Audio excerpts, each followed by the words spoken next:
Assalamualaikum warahmatullahi wabarakatuh. Alhamdulillah wassalatu wassalamu ala Rasulillah Sayyidina Muhammad ibn Abdullah wa ala alihi wa sahbihi wa man walah. Wala hawla wala quwwata illa billah. Amma ba'du, fa inna asdaqal hadits kitabullah ta'ala wa khairul hadi hadi Muhammadin sallallahu alaihi wasallam. Wa syarrul umuri muhdatsatuha wa kullu muhdatsatin bid'ah wa kullu bid'atin dhalalah wa kullu dhalalatin finnar. Hadirin hadirat jamaah musalla al-mahsurin yang dirahmati Allah, bil khusus guru kita Al-Habib Hamid bin Syekh Al-Haddad, mata Allah bituli hayatihi wa nafa'ana bi ulumihi amin. Hadirin hadirat jamaah sekalian, malam ini kita bisa berkumpul kembali di dalam rutinitas yang kita senantiasa adakan di setiap malam Jumat yang keempat. Setelah kita membaca qasidah burdah, kita akan sedikit mengulas bait-bait dalam kitab ini. Mudah-mudahan kita bisa mengambil manfaat dari apa yang ditulis oleh pengarang kitab. Hari ini kita akan masuk pada fasal yang kedua, ya. Al-faslu tsani fi tahdziri min hawan nafs. Halaman 25 yang ada kitab. Bismillahirrahmanirrahim. Qala al-musannif rahimahullahu ta'ala wa ghafara lahu wa liwalidayhi wa limasyayikhihi wa nafa'ana bi ulumihi fid dharain amin. Radhiyallahu ankum. Qala radhiyallahu anhu. Al-faslu tsani fi tahdhiri min hawan nafsi. Fasal yang kedua tentang peringatan akan bahaya hawa nafsu. Thumma 'allala an-nazimu 'adama qabuli mau'izati syaibi biqaulihi. Kemudian pengarang kitab, yakni Al-Imamul Busiri, memberikan alasan kenapa ia ataupun kenapa menolak nasihat yang disampaikan oleh uban. Nah, ini nasihat dari uban ini yang mana? Kalau kita lihat bait yang sebelumnya, inni tahamtu nasiha syaibi fi adalin wasyaibu ab'adu fi nushin anit tuhami. Pada penjelasan sebelumnya kita sudah menjelaskan bahwa orang yang mencintai ini, yang yang hatinya dipenuhi dengan cinta itu, dia tidak menerima nasihat yang datang dari uban, gitu. Seolah-olah uban ini mencela dia juga karena dia datang di saat dia sedang jatuh cinta. Nah, seolah-olah dia menolak nasihat yang datang berupa uban itu. Nah, pada fasal yang kedua ini pengarang kitab menjelaskan apa sebabnya orang ini tidak mau menerima nasihat yang datang berupa uban itu. Apa penyebabnya? Kemudian kata pengarang biqaulihi fa inna ammarati bis-su'i matta'adat min jahliha binadhiris syaibi wal harami. Kata beliau, sungguh hawa nafsuku tidak mendengar nasihat min jahliha, karena kebodohannya, binadhir syaibi wal harami, karena kebodohannya akan peringatan uban itu dan kerentaannya dan ketuaannya. Wala a'addat minal fi'lil jamili kira daifin alamma bira'si ghaira muhtashimi. Kemudian nafsuku tidak menyambut atau tidak mempersiapkan dengan jamuan berupa amalan yang indah, amalan yang baik untuk para tetamu yang datang itu. Tamu itu apa? Tamu itu adalah uban yang singgah di kepalaku tanpa rasa malu. Kemudian lau kuntu a'lamu anni ma uwaqqiruhu, katamtu sirran badali minhu bil katami. Andai aku tahu aku tidak dapat memuliakannya, maka katamtu sirran, maka niscaya aku akan kusembunyikan rahasia ketuaanku ini, ma sirran badali minhu bil katami, aku sembunyikan rahasia ketuaanku ini atau ubanku ini dengan apa? Dengan katam. Katam itu adalah henna atau kita bilang semir, ya. Kalau seandainya aku tidak bisa menyambut kedatangan tamu yang datang ini, yakni uban ini, dengan amal yang baik, maka aku akan berusaha menyembunyikan kedatangannya dengan apa? Dengan menyemir rambut. Maksudnya begini, Pak. Nanti akan dijelaskan di bawah. Jadi uban itu adalah nasihat yang paling jelas bagi orang yang semakin dekat dengan kematian. Harusnya orang yang semakin banyak ubannya, pantasnya ngapain? Pantasnya banyakin ibadah, kan begitu ya. Orang yang ubannya udah makin banyak, itu pantasnya dia mempersiapkan untuk kematiannya. Nah, ini digambarkan ada orang yang ketika ubannya udah banyak, dia tidak memuliakan tamunya itu. Dia tidak memuliakan tamu yang datang, yaitu ubannya, dengan melakukan perbuatan-perbuatan yang bahkan tidak pantas dilakukan oleh orang yang beruban. Tua-tua masih mabok, tua-tua masih main judi, tua-tua masih nggak mau ke masjid, kan nggak pantas gitu. Seharusnya ketika tamu itu datang kita bisa melayaninya. Nah, melayani di sini digambarkan dengan bentuk beramal soleh, begitu. Ya, kalau seandainya aku tahu ketika dia datang aku nggak bisa menghormatinya, tidak bisa memuliakannya, aku akan tutupi kedatangannya dengan menyemir rambut. Malu, ya. Ketika uban itu banyak di rambut, kita masih belum bisa banyak berbuat amal. Kita masih mainnya di mana? Mainnya di mana? Tempat-tempat maksiat. Dia masih main di tempat-tempat yang tidak pantas dilakukan oleh orang yang rambutnya udah ubanan. Gitu jamaah sekalian. Itu nasihat yang disebutkan. Nah, penyebab itu apa? Fa inna ammarati bisu'i matta'adat min jahliha binadhil syaibi wal harami.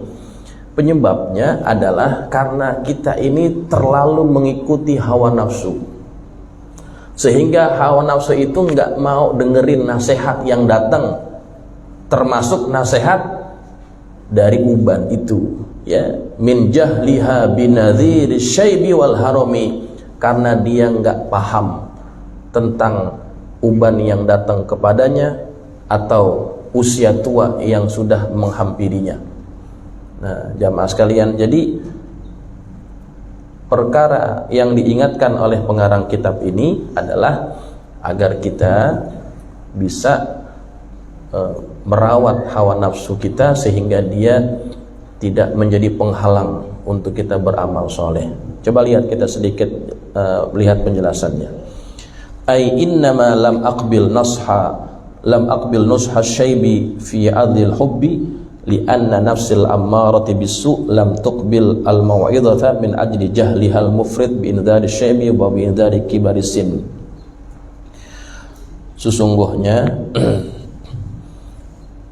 aku tidak menerima nasihat dari uban tentang celaan cintanya itu karena sesungguhnya nafsu ammarah bisu tidak menerima nasihat karena kebodohannya yang melampau, dengan peringatan yang datang dari uban dan dengan peringatan tentang usianya yang semakin tua.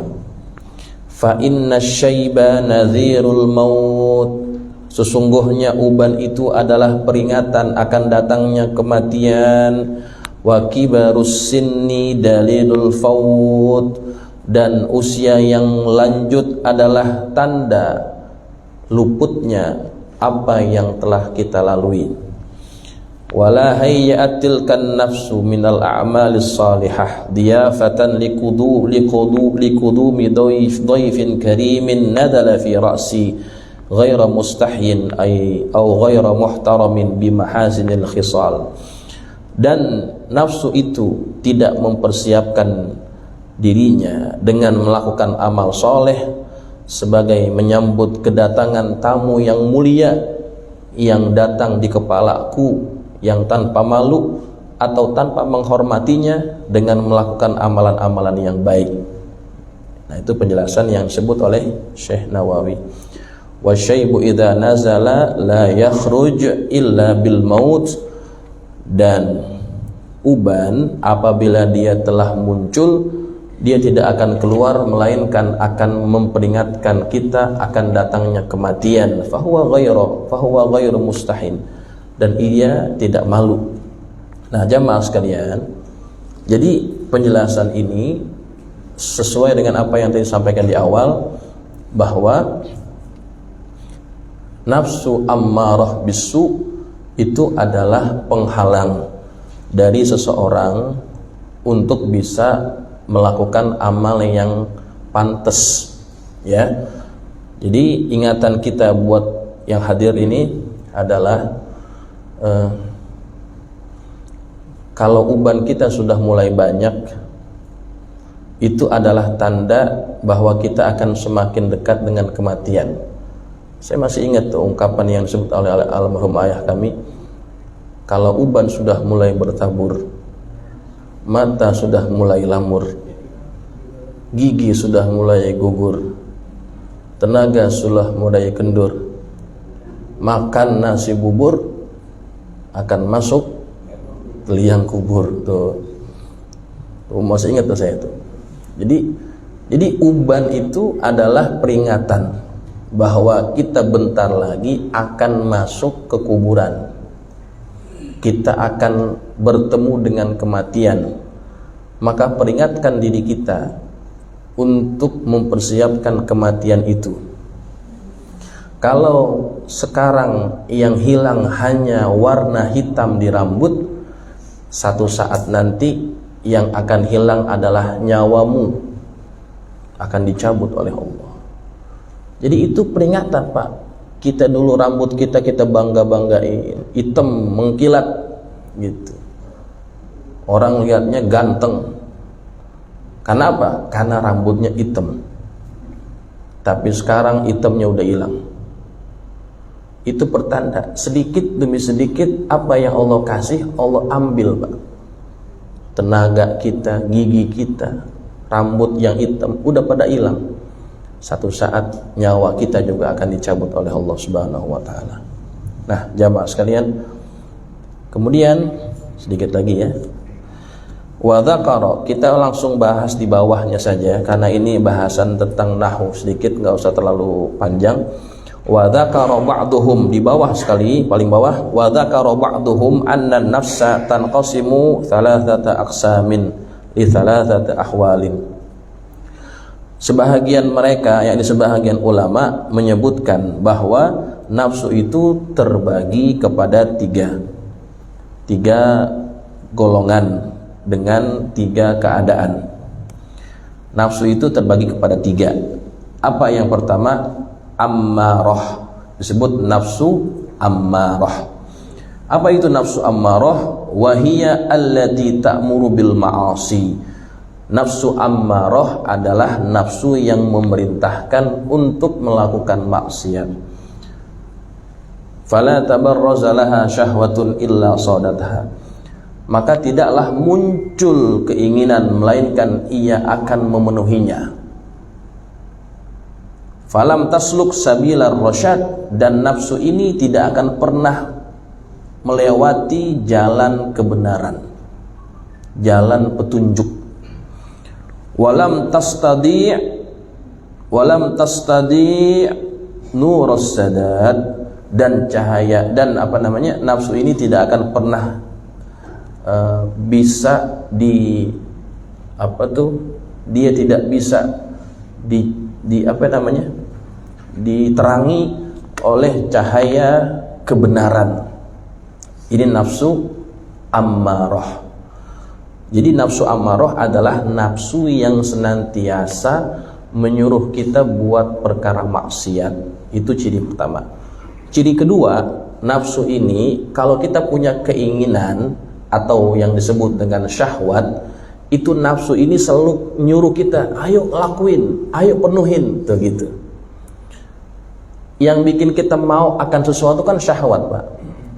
Kita mau makan, kita mau minum, kita mau melampiaskan kebutuhan seksual kita, itu kan semuanya syahwat, ya. Dan syahwat itu dia nggak bisa lihat halal dan haram, itu bukan bidangnya dia. Syahwat adalah keinginan yang muncul. Maka nafsu ini yang nyuruhin, ayo penuhin, ayo lakuin, ayo kerjain, tuh gitu. Jadi orang yang senantiasa memenuhi syahwat, memenuhi nafsu ammarah ini, maka dia akan senantiasa berada dalam keadaan yang rendah dan hina. Karena nafsu ini tidak akan pernah melewati jalan petunjuk, nggak pernah. Makanya jamaah sekalian, kita itu dilatih agar tidak selalu menuruti nafsu ammarah. Melalui apa? Melalui puasa. Puasa itu kan dia melatih kita untuk mengekang keinginan, mengekang syahwat. Kita mau makan ditahan, kita mau minum ditahan, kita mau berhubungan ditahan, semua ditahan. Itu tujuannya apa? Untuk melatih nafsu ini jangan senantiasa jadi nafsu ammarah. Karena nanti sifat nafsu dia bisa berubah, Pak. Nanti setelah bait ini ada penjelasannya. Nafsu itu seperti anak kecil yang netek. Maaf ya, anak kecil yang netek. Kalau dia nggak disapih, terus-terusan dia netek sama emaknya. Tapi kalau dia ini disapih, nanti dia bisa biasa tuh, nggak lagi netek sama ibunya. Tetapi harus dilatih. Pertama-tama memang susah. Begitulah cara melatih nafsu. Dan Allah menyiapkan perangkatnya untuk melatih nafsu ammarah ini, jamaah. Tuh waktu puasa tuh kita mau apaan aja kan halal semuanya tuh. Kita disuruh tahan. Itu namanya tuh melatih nafsu ammarah. Nanti dia akan berubah, ya, akan berubah. Nanti jadi apa tuh? Jadi yang kedua namanya lawamah. Yang kedua namanya lawamah. Apa nafsu lawamah? Wahiya allati tarja'u bil malamah ala sahibiha in waqa'a fi ma'siyatin bisa bikin qada. Nafsu lawamah adalah nafsu yang dia kembali kepada kebaikan dengan mencela dirinya, mencela si pelakunya itu apabila dia melakukan kemaksiatan yang telah didahului oleh qada.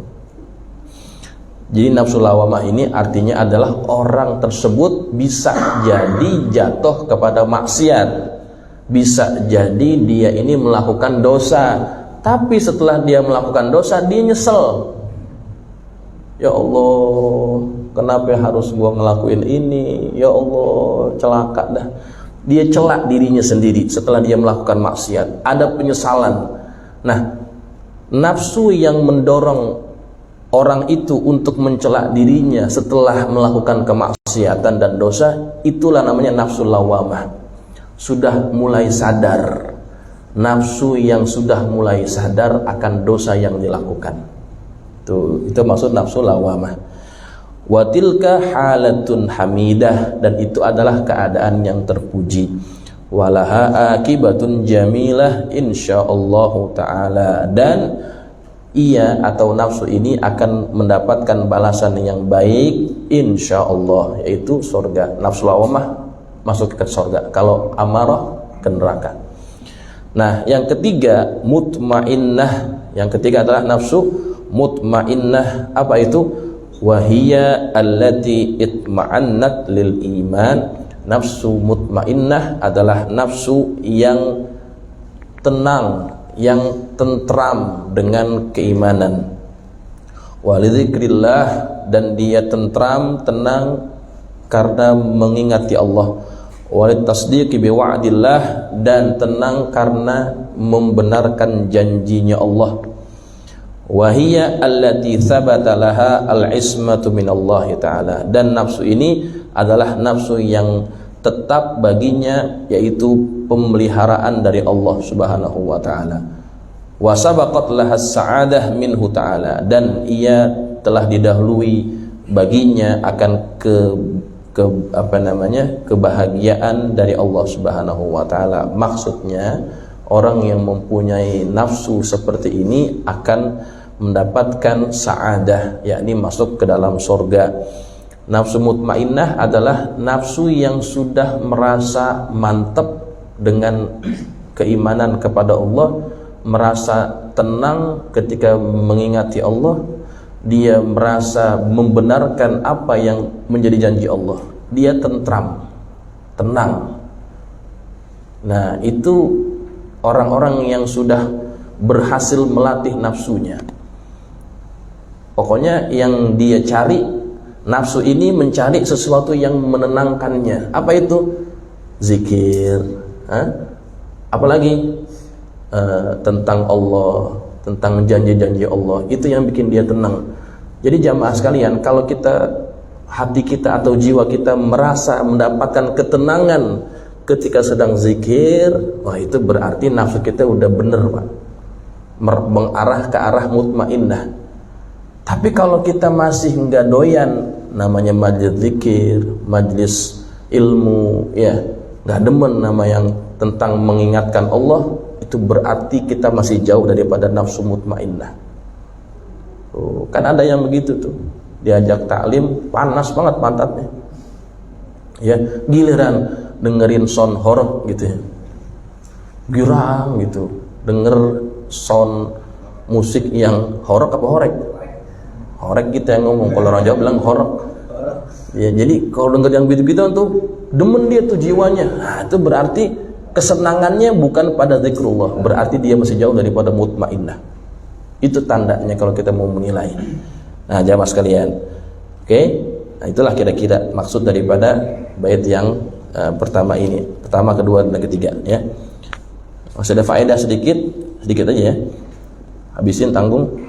Wa hadhil abiyatul thalathah khasiyatuha, dan bait yang tiga ini ada khasiatnya, yaitu anna man kanat nafsuhu ghalibatun alaihi wa mtana'at min at-taubati wa ajaza an mukhalafati nafsi falyaktubha yaumal jum'ati ba'dal faragh min salatil jum'ah. Bahwasanya barang siapa yang nafsunya itu masih terlalu dominan, artinya dia masih belum sampai mutmainnah, ya, masih ammarah, wa mtana'at min at-taubah, dan nafsunya itu menghalanginya daripada taubat, keras hati, ya gitu. Wa ajaza an mukhalafati nafsi, dan dia ini masih merasa lemah dalam melawan hawa nafsunya ini. Apa yang perlu dilakukan? Falyaktubha yaumal jum'ah ba'dal faragh min shalatil jum'ah, maka tulis 3 bait ini, tulis pada hari Jumat setelah selesai sholat Jumat. Tulis di mana tulisnya? Di piring, pakai za'faron. Ditulis 3 bait ini di piring. Habis itu falyumha bima'il wardi wa yashrabuhu, kemudian siramin pakai apa? Pakai air mawar. Kemudian ketika udah hilang tuh tulisannya dengan siraman air mawar tadi, minum. Faida syarabaha istamarra jalisan mustaqbil qiblah hatta yusalli al-asr wal maghrib. Kalau udah minum, dia duduk aja dah, duduk menghadap kiblat sampai sholat asar dan sholat maghrib. Sejak kapan tuh? Sejak habis sholat Jumat. Tuh, jam berapa tuh? Kira-kira jam 1, ya. Tulis, habis tulis, duduk Di mana aja dah, mau di rumah kayak mau di mana, duduk menghadap kiblat, tungguin sampai asar sampai maghrib. Tungguin. Jangan kemana-mana.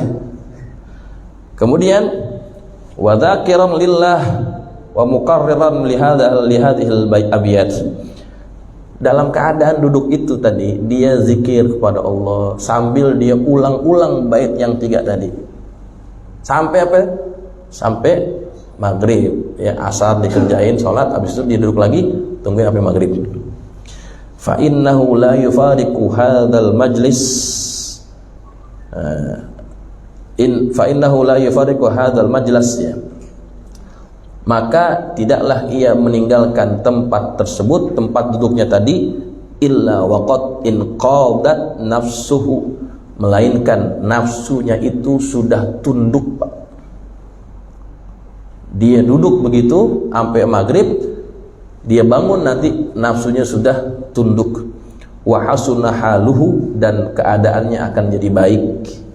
Wa yuwafiquhu ilaihi litaubati insyaallah, dan dia bisa melakukan atau Allah berikan taufik kepada dia untuk bertaubat kepada Allah Subhanahu wa taala. Nih jamaah sekalian, kalau ada yang merasa jiwanya susah diajak baik, tapi dia kepengen baik, cuman dia susah banget gitu ya, nggak punya kekuatan untuk melawan nafsu, nih boleh kerjain. Kita cuman bertahan dari jam 1 sampai jam 6 gitu. Kalau itu kita lakuin, insya Allah hati kita jadi bagus, hati kita jadi baik, kita jadi punya kemampuan untuk melawan hawa nafsu. Ini faedahnya atau khasiahnya. Demikian jamaah sekalian, mudah-mudahan bermanfaat. Assalamualaikum warahmatullahi wabarakatuh.